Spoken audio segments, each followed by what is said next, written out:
Hello dear students, जय हिंद, वंदे मातरम। स्वागत है आप सभी का एक बार फिर से आपके अपने चैनल फिजिक्स टॉपर्स अकेडमी में। मैं हूं गौरव सिंह और आपके लेकर आया हूं मैं चैप्टर नंबर 1 12th क्लास की फिजिक्स चैप्टर नंबर 1 और इसमें है आज हमारा पार्ट नंबर 7। ठीक है, देखिए बहुत जल्द हमारे ये सारे न्यूमेरिकल्स खत्म होने वाले हैं चैप्टर 1 के। ठीक है, चलिए तो आज जो मैं स्टार्ट करूंगा क्वेश्चन नंबर 29 और 30। देखो चैप्टर 1 के हमने 28 क्वेश्चंस आपको कराए हैं, जिसमें 27 क्वेश्चन और 28 क्वेश्चन ये दोनों हमारे डायग्राम वाले क्वेश्चन थे। ठीक है, अब जरा ध्यान से देखिए, क्वेश्चन नंबर स्क्रीन पर आपको दिखाई दे रहा होगा, क्वेश्चन नंबर 29 और क्वेश्चन नंबर 30 दोनों दिखाई दे रहे होंगे क्वेश्चन। ठीक है, ये दोनों क्वेश्चन जो है आपके लिए होमवर्क में है। ठीक है भाई, जैसे मैंने आपको 27 और 28 कराया है ना, इसी तरीके से आप खुद करेंगे 29 और 30। ठीक है, तो इसको करना है डू योर सेल्फ।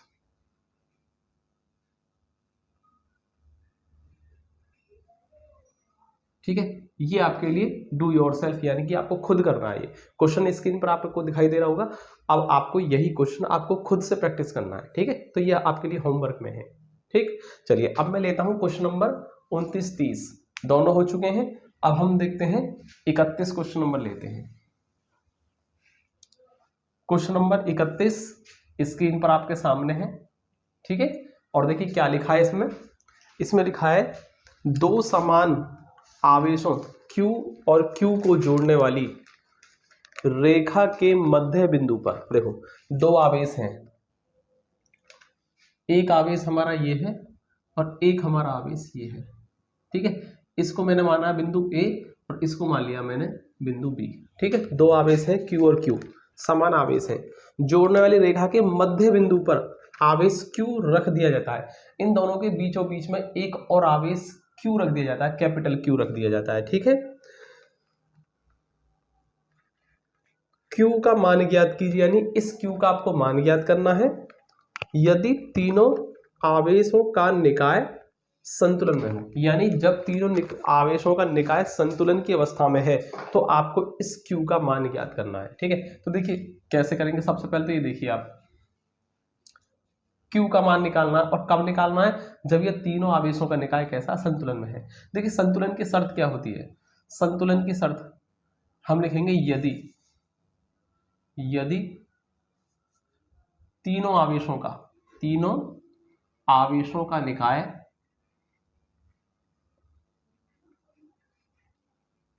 संतुलन में है। कैसा है, संतुलन में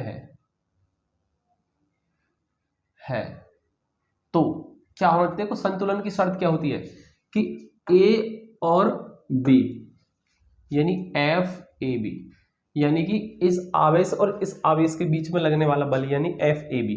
ठीक है, और A और इसको बिंदु मान लेते हैं C, A और C पर जो आवेश है Q और Q, इन दोनों के बीच लगने वाला बल। ठीक है, यानी कि FAC, और इन दोनों को जोड़कर क्या आना चाहिए, 0 आना चाहिए, बराबर 0, तब हमारा संतुलन में है। ठीक है, तो ये कंडीशन होती है, यानी कि इस आवेश और इस आवेश के बीच बल और प्लस इस आवेश और इस आवेश के बीच बल। ठीक है, दोनों को जोड़कर 0 के बराबर आना चाहिए, तो इसका मतलब संतुलन में है, अन्यथा नहीं है। ठीक है, तो इस तरीके से हमें चेक करना है। तो सबसे पहले हम FAB निकालते हैं। ठीक है, नाउ FAB मतलब A और B पर रखे आवेशों Q और Q के बीच का बल निकाल रहे हैं। ठीक है, तो वो निकलेगा कूलाम के नियम से 1/4πε0। कैसे निकलेगा, Q1 और Q2 दोनों Q है। ठीक है, अपॉन डिस्टेंस का स्क्वायर। अच्छा, इनके बीच में डिस्टेंस भी दे रखिए कुछ।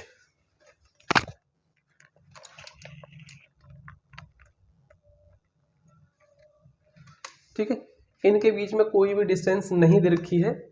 ठीक है, कोई इनके बीच में डिस्टेंस नहीं दे रखी है, तो जब इनके बीच में डिस्टेंस नहीं है तो हम एक काम कर लेते हैं, A डिस्टेंस मान लेते हैं, या R मान लो इनके बीच के डिस्टेंस को, ये R मान लो डिस्टेंस और ये R मान लो। ठीक है, कोई दिक्कत ही नहीं है।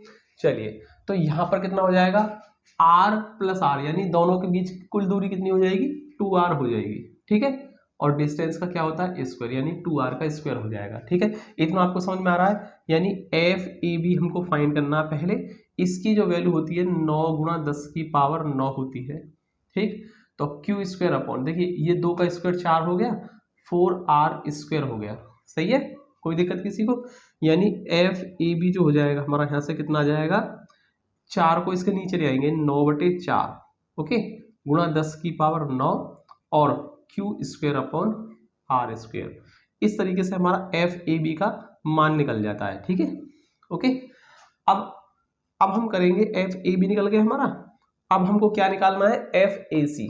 क्या निकालना है, एफ ए सी, ठीक है। तो इसके लिए भी क्या करेंगे, 1/4πε0 और Q1 कितना हमारा, स्मॉल क्यू, और Q2 capital Q upon distance का स्क्वायर। डिस्टेंस कितनी है इसमें, स्मॉल आर है, ये हो जाएगा, ठीक है।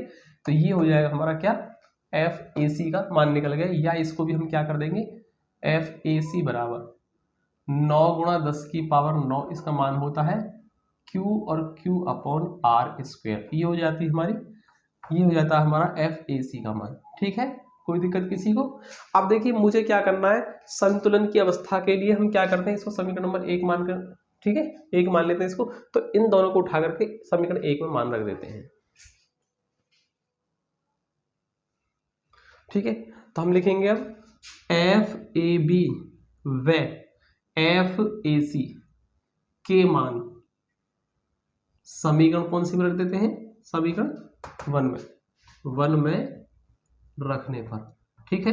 तो 1 में रख देते हैं, तो क्या होगा, देखो एफ ए बी की वैल्यू कितनी है हमारी, 9/4 गुणा 10⁻9 और Q square upon R square, ठीक है, ओके।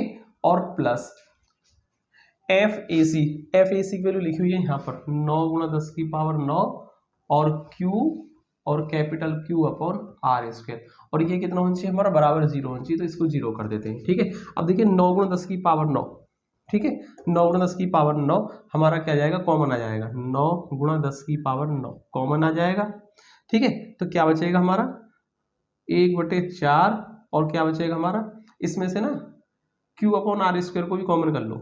क्या कर लें हम, क्यू अपॉन आर स्क्वेयर को भी कॉमन कर दें, तो 9 गुणा 10⁻9 आ गया हमारा, यानी ये 1/4 बचेगा, नीचे से 4 बचेगा, और क्यू अपॉन आर स्क्वेयर, तो 1 ऊपर क्यू बचेगा, ठीक है, प्लस 9 गुणा 10⁻9 निकल गया, क्यू अपॉन आर स्क्वेयर निकल गया, यानी कैपिटल क्यू बचेगा केवल, ठीक है, बराबर 0। अब देखिए ये सारा इस 0 में जाकर के क्या हो जाएगा, खत्म हो जाएगा, यानी आपका क्या रह जाएगा, Q/4, इसको Q/4 कर सकते हैं, प्लस Q बराबर हो जाएगा 0, क्योंकि ये तो ऑलरेडी 0 में जाकर खत्म हो गया, ठीक है। अब जरा इसको देखिए ध्यान से, कैपिटल Q की वैल्यू कितनी आएगी, ये Q/4 इधर जाकर के माइनस का Q/4 हो जाएगा, ठीक है। और यही आपका क्या आ जाएगा, Q की वैल्यू आ गई निकल के, Q का मान आ गया, और यही आपका आंसर है। इसमें आपसे पूछा था कि इस कैपिटल Q का मान कितना है, तो माइनस के Q/4 हो गया, ठीक है। तो ये हो जाएगा इस क्वेश्चन का आंसर। अब लेते हैं हम अगला क्वेश्चन, क्वेश्चन नंबर 32 है स्क्रीन पर आपके सामने। देखिए क्या दे रखा है, जो आपको क्या दे रखा है इस क्वेश्चन के अंदर, स्क्रीन पर दिख रहा है आपको 3 माइक्रोकूलम के किसी बिंदु आवेश से, देखो कितना, 3 माइक्रोकूलम का कोई आवेश है, इससे 2 मीटर की दूरी पर, कितना, 2 मीटर की दूरी पर, यानी ये दूरी कितनी है, 2 मीटर की दूरी, तो इससे 2 मीटर की दूरी पर, ठीक है, माइनस के 2 माइक्रोकूलम का बिंदु आवेश वायु में रखा हुआ है। तो देखो इससे 2 मीटर की दूरी पर माइनस के 2 माइक्रोकूलम आवेश रखा हुआ है, ठीक है। इन दोनों आवेशों से 1 मीटर की दूरी पर, यानी इधर से भी और इधर से 1 मीटर की दूरी पर, यानी कितना है, 1 मीटर, कितनी दूरी है, 1 मीटर, क्योंकि टोटल कितनी है, 2, तो जब 2 है तो बीच बीच में 1 मीटर ही होगा, 1 मीटर इधर से हुआ, दोनों आवेशों से 1 मीटर की दूरी पर, यानी बीच की बात कर रहा है ना, बिल्कुल बीचों बीच की स्थित बिंदु पर वैद्युत क्षेत्र की तीव्रता का मान ज्ञात कीजिए और दिशा भी बतानी। देखिए अब आपको इस बिंदु जो O ले रखा है मैंने, इस बिंदु O पर वैद्युत क्षेत्र की तीव्रता गणना करनी है, ठीक है। अच्छा इधर देखिए ये 1 मीटर है ना, समझ में आ गया। अब मैं इसको यहाँ से मिटा देता हूँ, वैसे भी समझ जाएगी 2 मीटर है, तो बीचों बीच की बात करता हूँ 1 मीटर और 1 मीटर, ठीक है। तो इसमें ज़्यादा लिखने की जरूरत नहीं है, आप वैसे समझ सकते हैं। आपको बिंदु O पर वैद्युत क्षेत्र की तीव्रता गणना करनी है, ठीक है। देखिए ये कैसा आवेश है, प्लस, मैंने आपको बता रखा है कि जिस बिंदु पर तीव्रता निकालते हैं उस पर हमेशा +1 कूलम आवेश रखा हुआ मान लेते हैं। तो ये प्लस आवेश इस प्लस को क्या करेगा, प्लस प्लस में होगा प्रतिकर्षण, यानी ये वाला 3 माइक्रोकूलम इस 1 ठीक है 1 कूलम आवेश पर इधर को बल लगाएगा, तो ये आ गई हमारी तीव्रता E1, ठीक है। सपोज करो प्लस आवेश की वजह से जो तीव्रता है वो कितनी है, E1 है, तो प्लस प्लस प्रतिकर्षण होगा, इधर को बल लगेगा, तीव्रता की दिशा आ गई। अच्छा, ये जो -2 माइक्रो कूलम है, माइनस इस प्लस को क्या करेगा, आकर्षित, ये माइनस प्लस को अपनी ओर खींचने की कोशिश करेगा। तो ये -2 माइक्रो कूलम का आवेश इस 1 कूलम को क्या करेगा, अपनी ओर खींचने की कोशिश करेगा। तो ये जो तीव्रता आएगी ये होगी E2, जो कि -2 माइक्रो कूलम के आवेश के कारण के -2 माइक्रो कूलम आवेश के कारण है तीव्रता E2। ठीक है, और वो किधर होगी, आकर्षण बल लगेगा इधर की तरफ, यानी इधर को हो जाएगी। तो आप देख रहे हैं इसके कारण तीव्रता E1 है और इसके कारण तीव्रता E2 है, और दोनों की दिशाएं क्या नहीं, एक दिशा आ रही है दोनों की। ठीक है, और जब समान दिशा में होते हैं तो जुड़ करके परिणामी तीव्रता आती है। तो सबसे पहले हम E1 E2 के मान निकाल लेते हैं। ठीक है, तो हम लिखेंगे +3 माइक्रो कूलम आवेश के कारण, आवेश के कारण,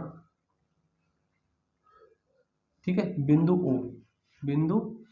O पर तीव्रता, सही है, तीव्रता उसको ले लिया मैंने क्या, E1। कैसे निकालेंगे, 9 × 10 की पावर 9, 1/4πε0 होता है, उसको डायरेक्ट मैंने 9 × 10 की पावर 9 ले लिया है। और Q 3 माइक्रो कूलम है, 3 × 10 की पावर -6, माइक्रो को मतलब 10 की पावर -6। ठीक है, Q अपॉन दूरी का स्क्वायर, दूरी कितनी है, 1 मीटर है, तो 1 का स्क्वायर। ठीक है, यानी कि E1 का मान निकल के आ जाता है यहाँ से 9×27, 9×27 गुणा 10 की पावर कितना हुआ, 9 में 6 गया, 3 आ जाएगा। ठीक है, 27 × 10 की पावर 3, 1 का स्क्वायर 1, यानी हमारी निकल के आ गई E1 निकल के आ जाती है यहाँ से। ठीक है, इसी तरीके से अब -2 माइक्रो कूलम आवेश के कारण, आवेश, दोनों आवेश के कारण अलग अलग तीव्रता निकाल लो, फिर दोनों का परिणाम निकाल लेंगे। ठीक है, आवेश के कारण बिंदु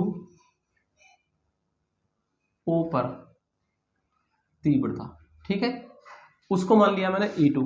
कैसे निकालेंगे, 9 × 10 की पावर 9, क्या आएगा, Q/R²। Q कितना आपका 2 माइक्रो कूलम है, 2 × 10 की पावर -6। ठीक है, देखो माइनस प्लस से तो केवल दिशा का ज्ञान होगा।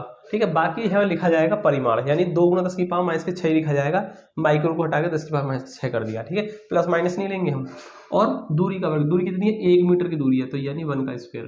ठीक है, तो इसको भी हम क्या कर देंगे, E2 निकल के आएगा 9 दूनी 18, 18 × 10 की पावर कितना हुआ, 9 में 6 गया 3।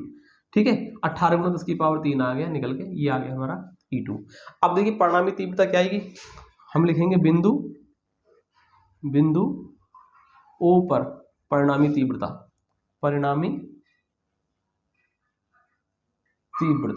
ठीक है।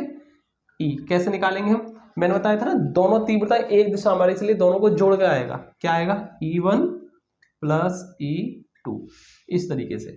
तो E बराबर, E1 का मान कितना हमारा 27 × 10 की पावर 3। ठीक, और E2 कितना हमारा, वो है हमारा 18 × 10 की पावर 3। तो E निकल के आ गया हमारा 8 7 15 का 5 हासिल 1, 1 2 1 3 और 1 4, यानी 45 आ जाएगा जुड़ करके, 27 और 18 45 × 10 की पावर 3। ठीक है, या इसको लिख सकते हैं हम 4.5 × 10 की पावर 4 लिख सकते हैं, क्योंकि एक ये लास्ट में पॉइंट माना जाएगा अगर नहीं है तो, और इसको ला रहे हैं आप 4 के बाद, यानी इधर खिसका के ला रहे हैं, तो अपनी तरफ लाते हैं तो पावर प्लस कर देते हैं, इसलिए 3 से 4 हो जाएगी। ठीक है, तो 4.5 × 10 की पावर 4 न्यूटन प्रति कूलम इसका आंसर हो जाएगा। ठीक है, तो ये आपका आंसर हो जाता है। ठीक, बिल्कुल सिंपल क्वेश्चन है, कोई भी दिक्कत नहीं आएगी इसमें, बहुत आसान तरीके से मैंने आपको समझाया है। ठीक है, अब लेते हैं हम अगला क्वेश्चन।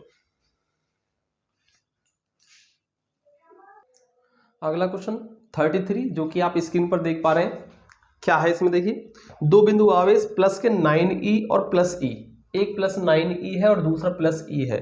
ठीक है, एक दूसरे 16 सेंटीमीटर की दूरी पर रखे हैं, तो यानी इन दोनों के बीच की कुल दूरी कितनी है, ये 16 सेंटीमीटर है। कितनी है, 16 सेंटीमीटर की दूरी पर रखे हुए हैं। ठीक है, इनके बीच आवेश Q को कहाँ रखा जाए, एक और आवेश है Q, स्मॉल q, इसको इन दोनों के बीच में कहाँ रखें।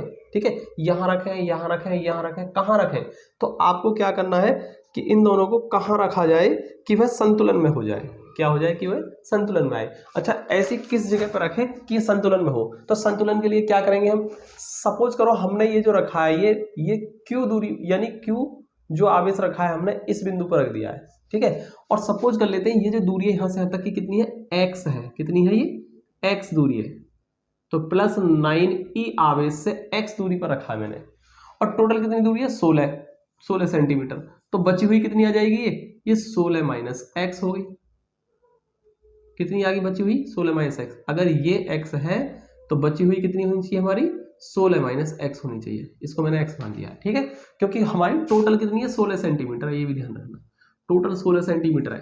तो सपोज करो अगर ये q आवेश मैंने 9e आवेश से x दूरी पर रखा है, तो ये जो बची हुई दूरी कितनी टोटल में से x कम हो जाएगी, नहीं 16 में से x रह जाएगी, ठीक है। अब हमको करना क्या है, एक तो प्लस 9e आवेश के कारण इस q आवेश पर बल निकालो, फिर दोबारा इस E आवेश के कारण इस Q आवेश पर बल निकालो, ठीक है। और ये संतुलन में कब होगा, जब दोनों बल क्या होंगे, आपस में बराबर होंगे, यानी इसकी वजह से इस पर बल और इसकी वजह से इस पर बल, दोनों बल निकाले और दोनों को क्या करेंगे, बराबर रखेंगे। संतुलन में है तो दोनों तरफ से बल क्या लग रहा होगा, बराबर लग रहा होगा, तभी तो ये संतुलन में आएगा। यानी इधर से बल लगे और इधर से बल लगे, दोनों बराबर लग रहे होंगे, तो ये क्या रहेगा, संतुलन में हो जाएगा। इसलिए दोनों बल निकाल करके दोनों को बराबर करना है हमें, ठीक है। तरीका समझ में आया। तो सबसे पहले हम क्या करेंगे, हम लिखेंगे प्लस 9e आवेश से, ठीक है, आवेश के कारण, आवेश स्मॉल q पर बल, ठीक है, उसको मैंने मान लिया, सपोज करो F1 मान लिया है, ठीक है। क्या होता है 9 गुणा 10 की पावर 9 और Q1 Q2 upon are square. Q1 कितना हमारा 9e और Q2 कितना हमारा Q1 Q2 अपॉन डिस्टेंस का स्क्वायर, डिस्टेंस क्या है x है, तो ये आ जाएगा x स्क्वायर। इस तरीके से हमारा F1 निकला। अब हम क्या लिखेंगे, अब इधर से बल लेंगे, प्लस E आवेश के कारण Q पर बल, प्लस E आवेश के कारण, आवेश के कारण Q आवेश पर बल, ठीक है। उसको मैं थोड़ी देर के लिए क्या मान लेता हूँ, F2 मान लेता हूँ। इस क्वेश्चन के अंदर क्या होता है 9 गुणा 10 की पावर 9 और क्या होता है Q1 Q2, Q1 कितना हमारा E और Q2 कितना हमारा Q1 Q2 अपन डिस्टेंस का स्क्वायर, डिस्टेंस कितनी 16 माइनस एक्स, तो इसको 16 माइनस एक्स लिखेंगे और इसका होल स्क्वायर, ठीक है। तो हमारा F1 F2 आ गया। अब ये बिंदु आवेश को कहाँ रखना है, संतुलन में, ठीक है, संतुलन में रखना है। तो हम लिखेंगे यदि आवेश स्मॉल q संतुलन में है, कैसा है ये, संतुलन में है,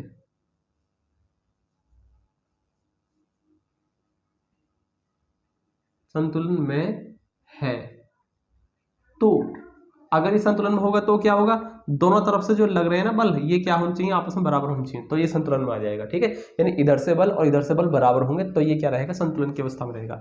F1 का मान कितना हमारा, देखो लिख लेते हैं हम, 9 गुणा 10 की पावर 9 और क्या है 9e into Q upon x square बराबर, अब इसको लिखते हैं F2 की वैल्यू को, 9 इंटू 10 की पावर 9 और e q upon 16 minus X का 16 माइनस एक्स का होल स्क्वायर, ठीक है, दोनों बराबर कर दिए। अब जरा ध्यान से देखेंगे हम, ये 9 टू 10 की पावर 9 से 9 टू 10 की पावर 9 कैंसिल, और स्मॉल e q से e q कैंसिल, ठीक है। तो इधर क्या बचेगा 9 upon x square, 9 upon x square बच गया, ठीक है, 9 बच गया और एक्स स्क्वायर। अब इधर देखिए, इधर क्या बचेगा आपका, ये आपका पूरा कैंसिल हो गया, यानी 1 रह गया, और ये 16 माइनस एक्स इसका होल स्क्वायर बचेगा, ये बचेगा, ठीक है। अब इसको ना क्रॉस मल्टीप्लाई कर दीजिए आप, 9 16 माइनस एक्स का whole square equal to X square, ठीक है, कोई दिक्कत। अब ना एक काम कर लेते हैं, इसको 3 16 माइनस एक्स पूरे का होल स्क्वायर कर देता हूं मैं, इसको कर सकता हूं या नहीं ये बताइए, इसको ऐसे लिखा जा सकता है नहीं, क्योंकि 9 मतलब 3 का स्क्वायर, तो मैंने 3 का स्क्वायर 9 हो गया और इसका होल स्क्वायर ऑलरेडी है ही, और इसका भी स्क्वायर है ना, तो ये मैंने इसको ऐसे कर दिया है, ठीक है, 9 को मैंने 3 का स्क्वायर कर दिया और इन सबको एक साथ कर दिया है। अब देखिए पावर 2 से पावर 2 यानी स्क्वायर से स्क्वायर खत्म, तो क्या बचेगा 3 16 माइनस एक्स बराबर बचेगा एक्स, क्योंकि इधर से स्क्वायर इधर से स्क्वायर से कैंसिल आउट, ठीक है। अब देखो ये कितना बचेगा हमारा 16 48 माइनस 3x बराबर x, ठीक है, ओके। तो 48 बराबर 3x, इधर जाकर कितना हो जाएगा प्लस के 3x और 1x, यानी कि ये हो जाएगा 4x, ठीक है। यानी x की वैल्यू कितनी आ गई 48, और ये जो 4 है इसके नीचे आ जाएगा 4, 4 से काट दो, 4 एकम 4, ठीक, और 4 दूनी 8, यानी x बराबर कितना आया 12 सेंटीमीटर।